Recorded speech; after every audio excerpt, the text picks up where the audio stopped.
Are you better off than the average American?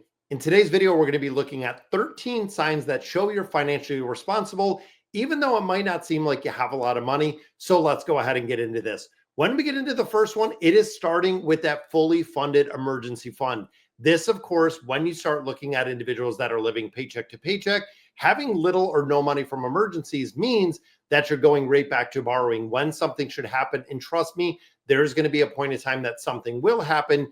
You're going to go ahead and you're going to have to borrow money to overcome whatever obstacle life throws at you. Now, when we talk about fully funded emergency fund, we are looking at 3 to 6 months of living costs. Now, I know it can vary greatly depending on 3 months, depending on 6 months. That's the reason why I really use the analogy or really the logic behind depending on the stability of your job. If you're in a sales job, maybe having 5 to 6 months does make sense. If you have a seasonal job, if you have something where you're not going to be salary or you're not going to have reliable, consistent income, I would lean a little bit heavier towards that 5 and 6 month mark. And also, if you are a single household with income, if you only do have one single income in the household, absolutely would lean a little bit more to that 5 to 6 months. Because of course, if something should happen, if you are the breadwinner, if you're the only one working, chances are your income might go to zero at that point. If you don't have this fully funded emergency fund, that can be absolutely detrimental to your financial well-being. Now, looking at our second one, you are debt-free or have low debt. That's exactly what we're looking at here, being completely debt-free. It is the journey. Most Americans do struggle with debt. When we start looking at credit cards, when we look at student loans, when you look at hospital bills, but then we add on mortgage payments, then you add on, just pretty much everything that you can think of that's debt. And how much is that eating up of your paycheck? When we start talking about the 3 buckets, and I do all the time, the first one is your income. The second one is your debt. If you have an increased debt load, if you have a lot of credit card debt, if you have a lot of unsecured debt, it can really eat up all of that first income bucket, leaving nothing in that third bucket, which is our debt repayment, which is our savings. This is the place where you can control it. This comes down to budgeting, knowing exactly how much money you have coming in, how much money you have going out, and knowing that you have the ability to pay off cards in their entirety does make a big difference, because then you're not giving all of your money away in the form of interest to financial institutions, and you get to keep a lot more of that paycheck. Now, when we get into the third one, you pay off your credit card every month. We all love reward points, myself included. Everybody loves reward points, but you don't like paying for those reward points. Honestly, when you start looking at the rates, 22, 25, 27% for these rewards cards, you are paying exponentially for the rewards that you're getting on these cards by carrying a balance. If you have $5, $8, $10,000 on these cards, every single month, the interest that you're accruing in relationship to the rewards points that you're getting is really spiraling out of control. It seems like a good ploy to get those reward points for things you're buying.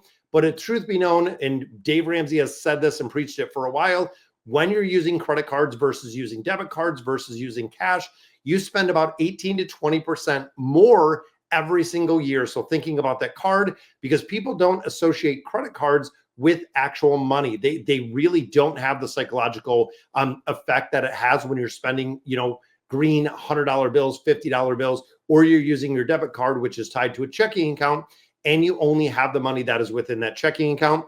This is the point where you can get out of the debt cycle. 2025 can definitely make a difference when it comes to eliminating debt, getting it under control. And it might be difficult for some people, but honestly, when you start putting your mind to it, once you start making a commitment to stick and live a little bit more debt-free, saving some money makes a really big difference.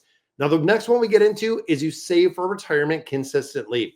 When we start thinking about bigger picture, my focus is always starting 401k contributions, starting your contributions that are matching. If your employer offers any matching plan, that is my number one goal, is to get at least that bare minimum match. And of course, when you start doing that and getting that match, you are getting 100% return dollar for what you're putting in there. If your employer offers a 4% match and you're putting 4% in, that means you're getting 8% altogether, making it really big and really, really being able to retire sometime in the future. When we look at 401ks, when we look at IRAs, when we look at traditional brokerage accounts, setting it up really for future you. This is securing your future. This means that future you is going to thank you because small contributions can add up over time. When we start looking at the ability in compounding interest, it is incredible to see how much money and how fast compounding can be. Even if you're putting $100, $200, $300 into one of those plans every single month, when you start looking at 20, 30, 40 years, it really does make a huge difference with the amount of money that you can get in there. The next one we look at is getting into your house. So you own your home or you're close to paying it off. Now, when it comes to a mortgage, it is going to be the most expensive thing that you will probably ever have in your life. Myself included, when it came to a mortgage, depending on your rate, depending on how much you're borrowing, you could pay for your house twice or even higher than twice. We have seen about, if you're borrowing about $500,000 at 7%, you're paying about $1.2 million for the house. Think about that. Over 30 years, you're paying for your house twice, which is crazy. Not only are you not building equity for about the first 12 to 15 years that you're in the house, or very, very little equity, but building wealth and actually having the ability to take advantage of home ownership, giving you security. And of course, home values are going up. We have seen it short of like a 2007, 2008, which even as of today, those housing market prices have all come back. And it is just kind of out of control. So building some equity, paying for a house today means the house should have value in 10, 20, 30 years when it's paid off, all free and clear.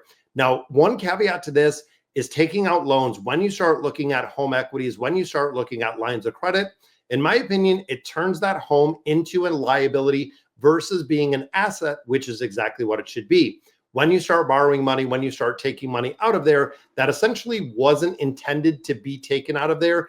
And it's kind of crazy because you're putting a lien on your house for something that you need without budgeting properly. When you need a roof, they get a loan. When you need windows, people take out a loan. Instead of saving money and budgeting and saving for a multitude of years, if you buy a new house, you save $100, $200 every single month. You put that money into an account knowing in 10 years, I'm going to need 15 years, you're going to need a roof. 10 years, you're going to need windows. 20 years, you're going to need a furnace.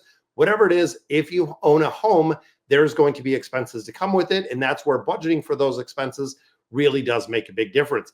And when we talk about expenses, we look at affording health insurance. When it comes to health insurance, especially here in the United States, health insurance is super expensive.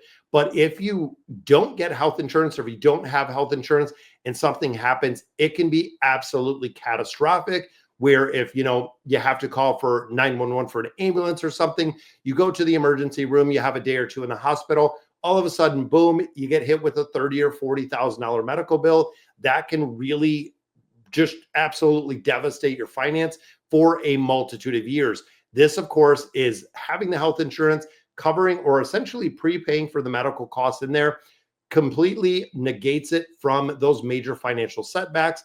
And of course, like I said, when it comes to insurance, it's important to have if something should happen because the cost of medical care is so crazy expensive.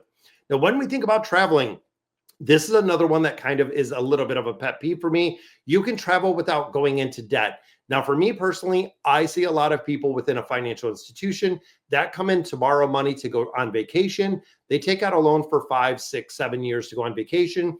Chances are by the time you paid that back in the next 7 years, you're telling me that you're not going to want to do another vacation, that there's not going to be any more expenses, that things are not going to be more expensive in general. It is always true. When you start looking at vacations should be treated as a luxury. When you're spending money, when you start looking at having to take out loans for it, having to use your credit card to it, pay for the trips up front. Save money. Like we said, when you build into the budget, let's say you want to go on a cruise, your cruise is going to be $5,000. You want to go in the next 3 years. How much money do you have to save to make sure your finances are in good shape, that you're not going to have to spend that next 5 to 7 years paying for a vacation that you enjoyed and that you liked many, many years ago, or completely forgot about if it was a horrible vacation? It is really coming up with a balance between the amount that you're saving for things you want to do in life and the amount that you're spending, which of course can make a really big difference. Now, when it comes to investing, this is my big, my absolute love. When it comes to investing, it is the easiest way. It has made more millionaires than anything else. When you think about real estate investing, when you think about cryptocurrency, when you think about long run, being in the markets really makes a difference. When you look at stocks, mutual funds, when you look at assets, that is really one of the only ways to build long-term prosperity. Now, I know you could have, one-off businesses, you could be flipping houses, or buying REITs, anything of that. A lot of people don't invest because they can't afford it. However, if you can afford it, if you can put money, even if it is like we talked about with that 401k, just to get the match, that is way above the game. When we start looking on the average, we have about 78% of Americans that contribute to a 401k plan that offers a company match. So you're talking 22% of people are putting zero in there. They're losing out on all of that money on that company match. And unfortunately, when you start looking at the compounding interest and when you look at the years, the biggest retirement thing that I hear from individuals is, I should have saved more money. I should have started earlier. I should have started putting more money away earlier. And that's what I hear over and over and over again. Now, when you're really sitting in good standings, and when you're looking at the signs that you're financially better off, before we get into the next one, go ahead and subscribe to the channel. Let me know in the comments what you guys think, and let's get into the next one. You can handle unexpected expenses. This goes right back again to that emergency fund. But when you start looking at a car repair, when you have a dental bill, when you have an expense that is kind of out of the ordinary, it doesn't throw your budget off track. You have the ability, you're financially secure. You're not relying on credit cards. You're not relying on loans when anything in your life happens. And like I said earlier, for me, people being able to pay them out of pocket is really an absolute game changer, because you don't have to borrow.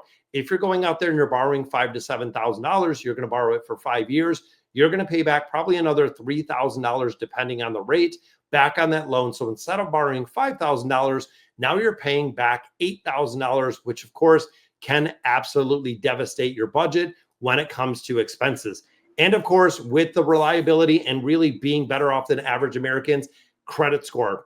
If you have the ability, or if you have the need to borrow money, this is imperative to have a higher credit score. When it comes to financial institutions, we're talking banks, we're talking credit unions, they rely, all of their interest rates that they provide are based on credit score. When you have a good credit score, and a big thing that I see is with credit scores, missed payments, those are detrimental. When you start thinking of your score, 35% of that score is your on-time payments, followed by the capacity, meaning the amount you have available on those credit cards or those lines of credit in relationship to how much money that you budget.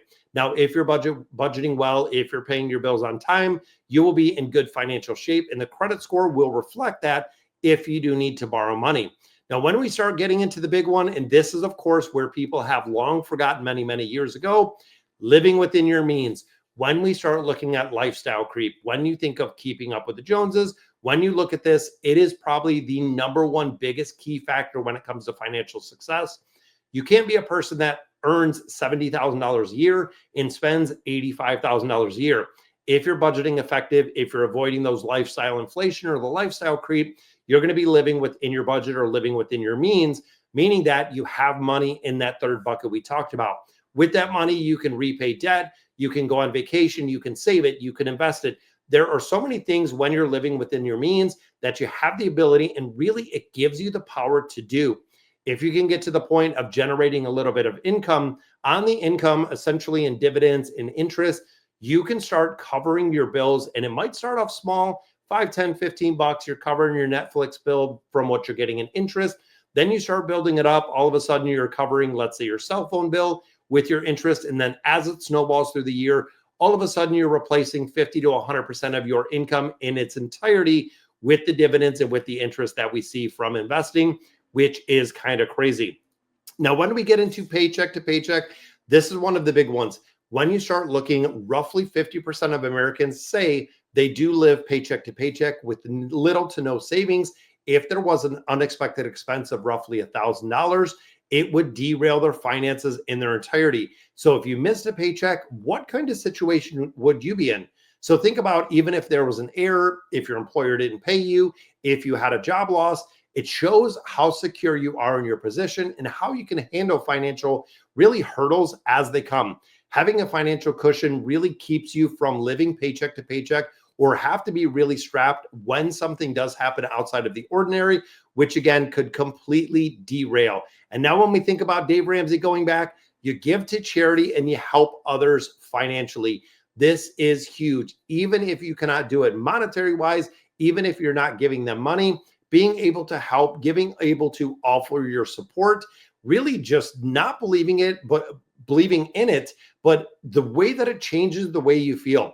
When you have the ability to help other people, it is an absolute game changer for the rest of your life.